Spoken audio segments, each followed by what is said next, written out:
De niño vagaba entre videoclubs de barrio y tiendas de cómics. A su pasión por el cine y las historietas se le unió pronto la de la música, en especial el rock and roll y las subculturas juveniles asociadas. Entre 1996 y 2003 formó parte de las bandas Bonzos y Painkillers. En 2011 publicó el libro Gecho Sound, el sonido de Gecho, y antes, en 2008, Lluvia, Hierro y Rock and Roll, una monumental, completísima y extensa obra que se ha reeditado hace unos meses con 100 páginas nuevas y centenares de fotos. Su autor, Álvaro Heras Groj. Hoy le entrevisto para La Ruta.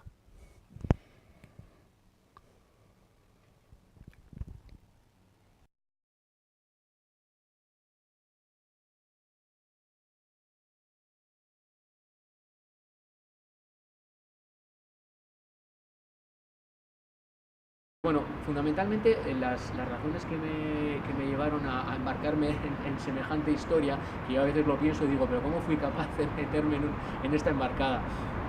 Fueron dos. Por un lado, los grupos en los que yo tocaba se habían separado y de alguna forma yo lo que quería era mantenerme en contacto con el rock. Así que se me ocurrió esta posibilidad de empezar a documentar lo que había sido la evolución y la historia del rock en Bilbao desde sus comienzos, ¿no? Entonces yo también luego, por otro lado, siempre soy una persona que le ha gustado mucho que le cuenten historietas y escuchar batallitas y que la gente me contase pues cómo eran las cosas cuando empezaron a salir y cuando eran jóvenes, etcétera. Entonces, a base de hablar con gente que había vivido pues en los 70, en los 60 y en los primeros 80, que son las épocas que yo más desconocía en el momento, pues dije, joder, aquí hay material como para hacer algo, como para tejer una especie de historia. Sinceramente estoy encantado de cómo ha quedado y del resultado final. Además, el feedback que estoy teniendo por parte de colegas y de gente conocida y tal, pues está siendo, la verdad es que magnífico. Y bueno, en realidad la idea original, cuando me decidí a reeditar, fue de alguna manera intentar hacer algo parecido a lo que se está haciendo ya desde hace décadas en países como Francia o los países anglosajones, Estados Unidos, Inglaterra, donde suelen editar libros de un nivel y de una preocupación y un cuidado del detalle que a mí la verdad es que me fascina, ¿no? Da gusto ver las ediciones que sacan de libros relacionados con el cine, la música, el arte, y yo de alguna manera, salvando las distancias lógicamente y con los medios con los que yo contaba, pues intenté hacer algo parecido. Y luego también en este sentido ha tenido mucho que ver la labor de Voodoo Media, que es la empresa que me ha ayudado con el tema del diseño y la maquetación. Yo creo que han hecho un trabajo estupendo y bueno, salta a la vista, la verdad. Así que en ese sentido yo creo que misión cumplida. Vale, bueno, normalmente se tiende a pensar desde la perspectiva de hoy en día que todo llegó a través de Inglaterra y los Estados Unidos, los países anglosajones, y en cierta medida es verdad. Pero si nos remontamos un poco más a lo que es el rock and roll primigenio de los años 50, los primeros rockers tipo pues Elvis, Little Richard, Jim Vincent, Eddie Cochran, etcétera, la verdad es que hubo mucha más influencia en un principio, por lo menos hasta mediados de los 60, de países como Italia y Francia. Hombre, no hay que olvidar tampoco que el segundo idioma en aquella época era el francés, el que se impartía en los colegios. Y digamos que la ascendencia cultural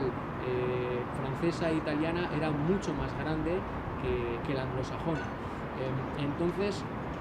una de las maneras en las que se puede decir que se introdujo, una de las vías, una de las formas, fue a través de cantantes italianos de canción melódica que incorporaban a sus repertorios algunos temas de rock and roll clásico, pues como Adriano Celentano, Peppino Di Capri, toda esta gente, ¿no? Artistas italianos de los cuales se editaban discos además en España, llegaban aquí sin problema. Luego también a mediados de los 60 llega todo lo que es el fenómeno yeye francés, y eso influyó mucho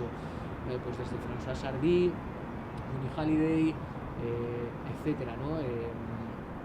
Y esto también vamos, o sea, fue de suma importancia. Y luego ya lo que está claro es que a partir de los Beatles y todo lo que se dio en llamar la invasión británica, a partir ya del 64, 5, 6, pues fue fundamental, porque ahí ya eso sí que revolucionó todo a nivel estético, a nivel de actitud y claro, aparte de los Beatles, luego entró en tromba todo lo que te decía que se llamó la British Invasion, ¿no? Pues grupos como los Rolling Stones, los Small Faces, los Zombies, los Hollies, Spencer Davis Group, etcétera, etcétera, etcétera. Y ahí ya sí que la influencia anglosajona y en concreto británica pues empieza a hacerse mucho más fuerte. Luego ya lógicamente pues todos los grupos estadounidenses que empiezan a surgir también y a llegar poco a poco a partir de mediados de los 60. Así que yo creo que hay una, en términos geográficos o de procedencia geográfica, hay una triple vía, ¿no? Que sería la europea puramente dicha, que sería la italiana y la francesa, y por otro lado ya la anglosajona. Y que tampoco hay que olvidar la latinoamericana, grupos como los Yopis o los Teen Tops mexicanos y cubanos,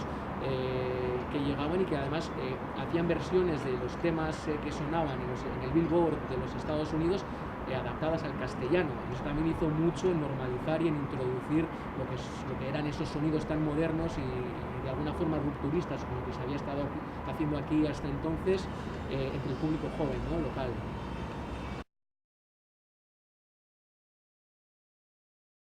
Bueno, el fenómeno de las matinales desde la óptica de hoy en día quizás resulte un poco curioso o por lo menos llamativo, ¿no? Aunque también es verdad que de un tiempo a esta parte pues han proliferado ciclos de conciertos que se celebraban por las mañanas, como el ciclo de Rabba Rabajé, que se celebró en Satélite T primero y ahora ha pasado a Nave 9. Pero bueno, aún así, pues no es un formato de concierto que sea muy habitual, ¿no? Entonces, es cierto que durante la primera mitad de los 60 hasta más o menos años 66, 7, quizá un poquito más, en Bilbao fue un formato que tuvo muchísimo éxito. Las famosas matinales que se celebraban en colegios, en los salones de actos de los colegios y también en algunos cines y teatros como el Ayala. A nivel de colegios, pues por ejemplo estaban las de Santiago Apóstol, que tuvieron mucho éxito y a las que acudían cientos, miles de chavales, ¿no? Entonces, bueno, en realidad esto era un fenómeno importado. Llegó a través de lo que es las famosas matinales del Circo Price en Madrid, que a su vez estaban basadas en un formato de concierto y de acto, digamos, musical y de variedades que se celebraba en París ya desde los años 50. Entonces aquí a Bilbao yo diría que llegó a partir del año 62, poco a poco, pero en cuestión de un par de años o tres tuvo un éxito, vamos, arrollador, y uno de los grandes dinamizadores de la época y los grandes organizadores de este tipo de eventos fue precisamente José María Íñigo, antes de saltar a la fama con sus programas televisivos ya durante los años 70. Y bueno, de cara a lo que es la chavalería, pues era un formato cómodo en el sentido de que tampoco tenían que andar pidiendo permiso a los padres para salir por la noche y volver a las tantas, porque al fin y al cabo estamos hablando de conciertos que empezaban aproximadamente a las 11:30 igual de la mañana, a 12, y para las 2, 2 y pico pues estabas ya en casa comiendo con la familia, con lo cual pues bueno, no había problemas, ¿no? Luego también hay que tener en cuenta que los sábados era un día laboral en aquella época. En ese sentido todo ha cambiado mucho y normalmente este tipo de matinales se celebraban los domingos. Así que nada, ya te digo, fue un formato muy popular en la época, que duró pues aproximadamente toda la década de los 70, hasta que empezó ya a popularizarse lo que fue el circuito de discotecas y salas de fiestas, que ya empezó muy a finales de los 60 y se prolongó durante todos los 70. Ahí ya cambió la película. Bueno, la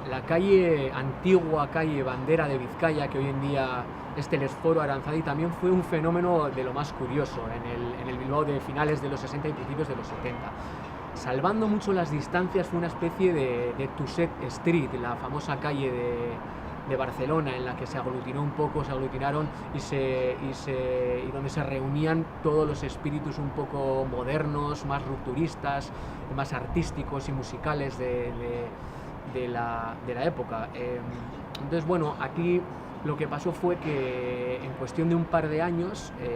abrieron una serie de establecimientos comerciales, fundamentalmente tiendas de ropa, que traían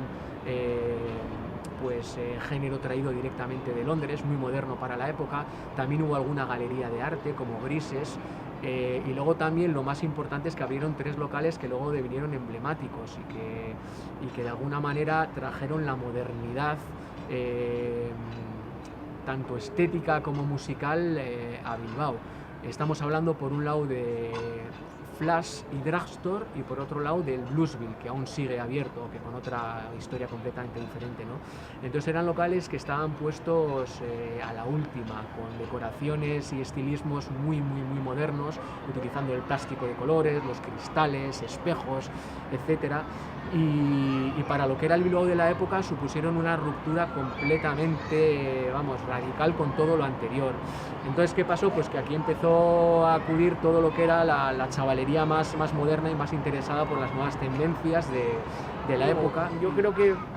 la época un poco más gloriosa fue del 66 al 71. También, aparte de lo que te he comentado, estaba la tienda de discos Vox, que fue muy importante y movía material muy interesante.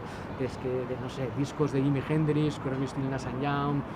los Rolling Stones, en fin, cosas que aquí todavía eran difíciles de encontrar y que allí se podían encontrar. Así que entre los locales que te he comentado, Flash, Drugstore y Bluesville, las tiendas de ropa que había, que traían, pues ya te digo, material importado de Londres, que estaba a la última, las galerías de arte y la tienda de discos Vox, pues se creó un ambiente muy interesante. ¿Qué pasa? Pues que al final los vecinos de la zona pues tampoco estaban muy de acuerdo en todo ese trajín que había de gente con pinta un poco extravagante y ropas demasiado coloristas y demasiado atrevidas para lo que era el Bilbao de la época, y empezó a haber muchas quejas, no solo ya por la gente joven en sí, sino pues porque se empezó a convertir en una especie de zona de marcha, digamos, entre comillas, y al final, a base de quejas, el ayuntamiento pues metió mucha mano y para principios, mediados de los 70, la cosa ya había cambiado mucho y se había diluido un montón. Pero bueno, durante un tiempo fue un reducto de modernidad en Bilbao y una de las de las vías de acceso de todas estas nuevas tendencias que llegaban de Londres, de París y también de Barcelona y de Madrid. Bueno, hay otra cosa importante relacionada con Bandera de Vizcaya, lo que se dio en llamar Bocho Street o como le llamaban también, Bocho Street y Bandera Street, un poco el Carnaby Street de Bilbao, ¿no? Y es el hecho de que en los locales que te he mencionado antes, sobre todo en Flash y en Drugstore, pero también en Bluesville, pincharon algunos de los primeros disc jockeys de Bilbao. Era gente que adquiría los discos tanto en Vox, la tienda de la que te he hablado antes, como viajando fuera. Era gente que tenía cierto nivel adquisitivo y que podía viajar a Francia y en algunas ocasiones a Inglaterra. Y entonces se traía el material que aquí era imposible de encontrar y ese material se pinchaba en Bandera de Vizcaya, con lo cual también fue un punto muy importante de introducción de nuevos sonidos a ese nivel. Es que era imposible escuchar ese tipo de discos a no ser que fuesen fiestas privadas y guateques que organizaba la peña en sus casas. Era imposible escuchar, la verdad, ese tipo de material. Quizá algunos programas muy avanzados, como podía ser Pasajeros de la Felicidad, que es un programa radiofónico muy importante que duró hasta principios de los 80, pues bueno, quizá algo de este material se pudiese oír, ¿no? Pero fundamentalmente la manera de tener acceso a este tipo de música era yendo a Flash y a Drugstore y oyendo lo que estaban poniendo los primeros disc jockeys de Bilbao. Estamos hablando de más o menos del periodo 66, 67, 68... Bueno, durante la segunda mitad de los 60 se hicieron bastante populares locales, más allá de lo que es el fenómeno de las matinales del que hablábamos antes, locales de baile, por llamarlos de alguna manera, como el 6 Estrellas y el Arizona, que fueron probablemente los dos más emblemáticos, ambos en la Gran Vía. Por aquí, de hecho, pasó lo más granado del pop y el rock estatal de la época, yo que sé, grupos como desde los Canarios hasta los Brincos. Y ya a finales de la década, a partir de aproximadamente del 68, empieza a proliferar un tipo de local nuevo, que con el tiempo acabó conociéndose como salas de fiestas o discotecas propiamente dichas. Entonces surgieron locales como Holiday, Galos en la margen izquierda, que fueron un poco Omni también, que empezó en el 69, y que fueron un poco la punta de lanza de lo que vino después, y que a partir ya de los primeros años de los 70 acabó convirtiéndose en un auténtico boom, que fue el boom de las salas de fiesta, como las conocemos o como se conocieron ya luego hasta muy bien entrados los años 80, ¿no? Salas muy grandes, muy bien equipadas en cuanto a lo que es no solo ya equipos de sonido, sino también en cuanto a lo que es decoración. Todas estaban enmoquetadas, con bolas de cristales, espejos, vamos, un despliegue de medios que en Bilbao pues no se había visto hasta la fecha. Esto también lo propició el hecho de que el sector hostelero ya desde finales de los 60 vivió una época de bastante bonanza, y se vio con dinero para invertir en este tipo de locales que no solo aquí, sino que a nivel internacional empezaban a proliferar, ¿no? Entonces, las salas de fiestas al final acabaron constituyendo una especie de circuito en el cual los grupos de rock encontraron pues un lugar por el que poder girar y tocar en directo con contratos que muchas veces se prolongaban durante semanas. Y ya no solo estamos hablando a nivel de grupos locales, sino de grupos estatales, e incluso ya empezaron a llegar los primeros grupos internacionales que de otra manera pues no hubiesen encontrado recintos adecuados para tocar en directo, con los medios técnicos ni la capacidad en cuanto a lo que es aforo, etcétera, ¿no? Y ya durante, yo creo que toda la década de los 70 pues se vivió el boom de lo que fueron las salas de fiestas, que fundamentalmente estuvieron concentradas en toda la zona de la margen izquierda, y en especial Santurce y Baracaldo. De hecho, yo creo que de esto ya hablamos en un documental anterior, La noche cayó sobre Bilbao, La noche caía sobre Bilbao, en el que te puse un poco sobre la pista de lo que fue aquel circuito. Luego ya a partir de los años 80 todo esto empieza a llegar empieza a entrar en una especie de proceso de decadencia, porque la situación socioeconómica cambia mucho, y mantener este tipo de salas era ya más complicado, las inversiones que requerían.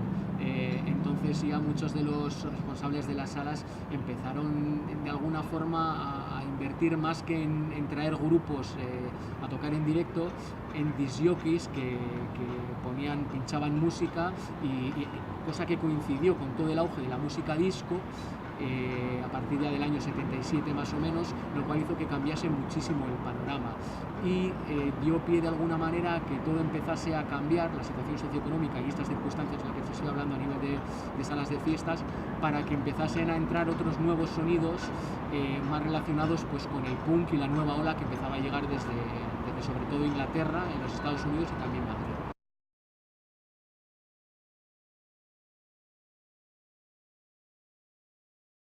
Pero de todo el tema de ese cambio sobre todo económico y también social que empieza a darse a partir de la segunda mitad de los 70, cuando la crisis del petróleo del año 73 empieza ya a hacer mella en el tejido industrial vasco. Entonces empiezan los niveles de paro a subir de manera preocupante,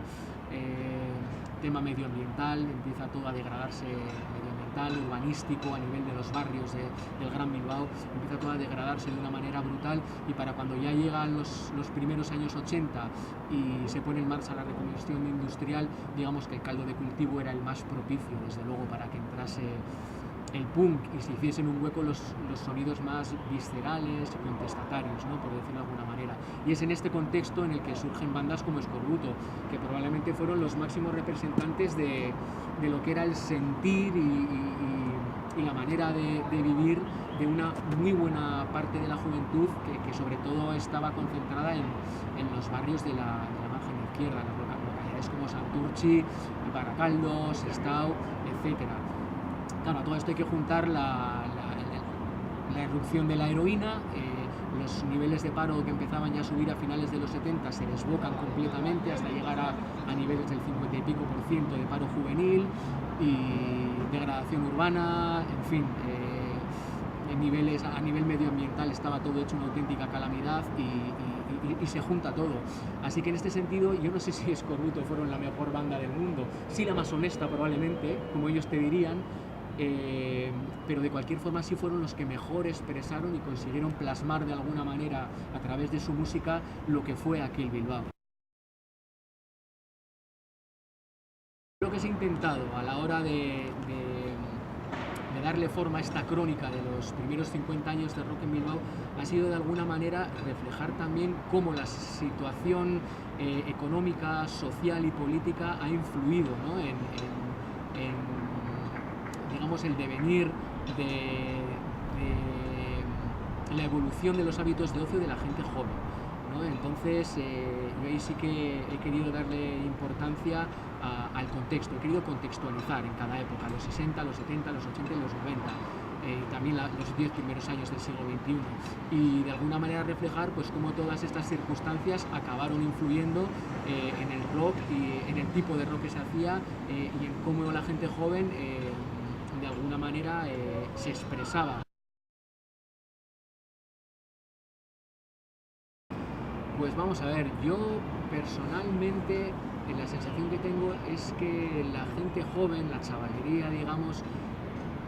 cada vez tiene menos interés en el rock y lo perciben como una música antigua. Igual me confundo, pero yo creo que ahora mismo, no sé, la gente más joven está interesada en otros estilos que giran más en torno quizá a la música de baile,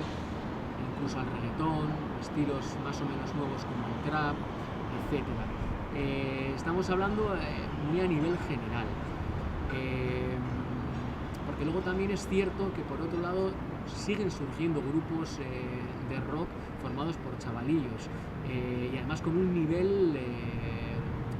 digno de reseñarse y con ideas muy frescas y haciendo cosas muy interesantes. Ahora mismo en Bilbao hay una escena bastante potente, yo creo que nunca ha habido tantos grupos haciendo una variedad a nivel de estilos tan amplia y con tanta solvencia y con un nivel técnico además muy interesante en comparación a cómo se hacían las cosas por ejemplo en los años 80 o 90. Pero por otro lado también es cierto que a nivel de conciertos pues no se ve un relevo generacional claro entre el público y muchas veces da la sensación de que siempre va la misma gente o que la media de edad pues está ya supera los 40 con creces y hay veces que dices, joder, pues ¿qué pasa? Igual es que ya no interesa el rock a la gente más joven. Luego también es cierto que a nivel de grandes festivales sí que responden, pero claro, es un formato que es muy diferente, está que digamos casi en las antípodas al de un concierto en un garito por la noche, ¿no? Que es el formato clásico en el que siempre hemos consumido el rock and roll en directo, ¿no? La gente por lo menos más de la vieja escuela. Y a mí me da la sensación de que los chavales ahora se toman este tipo de grandes macrofestivales como una especie de evento social, ¿no? En el que, pues bueno, ir a pasar el rato y sí, ves los conciertos, pero casi la música muchas veces está de fondo y es más el socializar y el estar de fiesta lo que les importa que lo que es la propia música en sí. Igual me confundo, pero a mí es la sensación que me da. Aún así, yo prefiero quedarme con lo que te estaba comentando antes, que es el hecho de que siguen saliendo grupos de gente súper joven haciendo cosas muy interesantes y con un nivel, pues ya te digo, digno de ser destacado. Pues respecto a todo este tema de los festivales, los grandes festivales veraniegos y tal, y la forma en la que se consume, por decirlo de alguna manera, o se experimenta la música en directo hoy en día por parte de la gente más joven, también ha tenido que ver un proceso que ya lleva alguna década teniendo lugar, y es que el rock de alguna manera se ha asimilado hasta el punto de que instituciones y empresas de todo tipo han entrado de alguna manera en todo lo que es lo que se podría denominar la arena del patrocinio, ¿no? Entonces no sé, de alguna manera esto yo creo que ha contribuido a que el rock también haya perdido parte de esa esencia primigenia y un poco que lo asociaba pues con la rebeldía o la ruptura con valores tradicionales que se querían dejar atrás y se ha convertido en simplemente un bien de consumo más. Y yo veo que esto es lo que impregna todo ahora mismo a nivel de este tipo de eventos que son a los que más va la gente más joven. Entonces, en este sentido, pues bueno, se ha normalizado todo y se pueden ver conciertos y en unas condiciones muy buenas a nivel técnico, y se pueden ver bandas que de otra manera pues no hubiesen pasado por Bilbao, porque también es cierto que Bilbao ahora mismo está dentro del circuito internacional perfectamente integrado, y dentro del circuito internacional de grandes festivales, no solo de grandes festivales, también a nivel de salas pequeñas, pero por ese lado está bien, pero por otro sí que se ha perdido y se ha desnaturalizado un poco lo que era la esencia primigenia y original del rock and roll, que es por la que muchos quizá pues nos acercamos a él y nos cautivó y no sé, y formó una parte tan sumamente importante de nuestros años de adolescencia, ¿no? Así que no sé, tengo sentimientos encontrados. Por un lado eso, y por otro lado pues el ver que hay chavales que realmente, aunque sean pocos, pero montan grupos que están muy activos y que están sacando discos y grabando cosas realmente interesantes, pues bueno, eso también por otro lado me da que pensar, y digo, joder, no, ni mucho menos está todo perdido. De hecho hay mucha variedad y hay mucho nivel, como te decía antes. Lo único que también es que hay que estar ahí, y yo también, puede ser también una cuestión de edad, digamos, ¿no? Ya uno no vive como cuando tenía 20 años la escena local, yo ya no me muevo como antes, me voy a los conciertos. De hecho ya selecciono muchísimo los bolos a los que voy, y no estoy al tanto un poco de, quizá de alguna manera veo como que se ha perdido cierta efervescencia o cierta excitación a nivel de calle, pero también es verdad que yo no estoy como estaba antes en la calle, y eso también puede hacer que vea las cosas de una manera un poco sesgada. Luego hay otra cosa respecto a lo que es la situación actual del rock, y es el hecho de que, ya te comentaba antes, que Bilbao desde principios del siglo XXI está completamente integrado en el circuito internacional de giras, ¿no? De bandas que van girando por Europa, que vienen de los Estados Unidos, de la propia Europa y de Australia, ¿no? Entonces, en este sentido yo creo que somos unos privilegiados, porque tenemos la oportunidad de ver ya desde hace bastantes años a bandas que de otra manera hubiese sido imposible ver. Todo esto también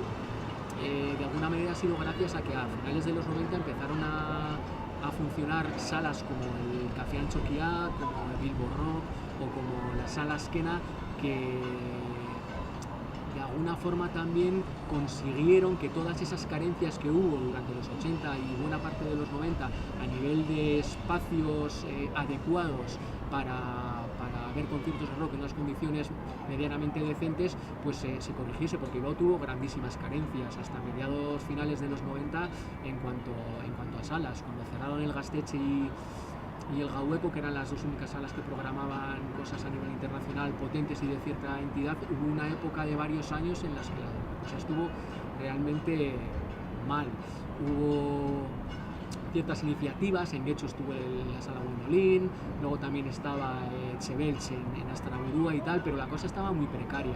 y cuando empiezan estas salas que te he mencionado, Azkena, Antxoki y Bilbo Rock, a programar, de alguna manera ya empiezan también a surgir empresas promotoras que ven que ya se puede traer a los grupos de fuera en unas condiciones buenas, profesionales y con unas garantías en cuanto al sonido y de producción, y poco a poco Bilbao empieza a introducirse en el circuito internacional, y ahora mismo yo creo que estamos a nivel no solo europeo, sino internacional, vamos, y por aquí pasa de lo mejorcito. Quizá no podamos competir con una ciudad, por ejemplo, como Madrid, porque pues, por una cuestión puramente poblacional, y de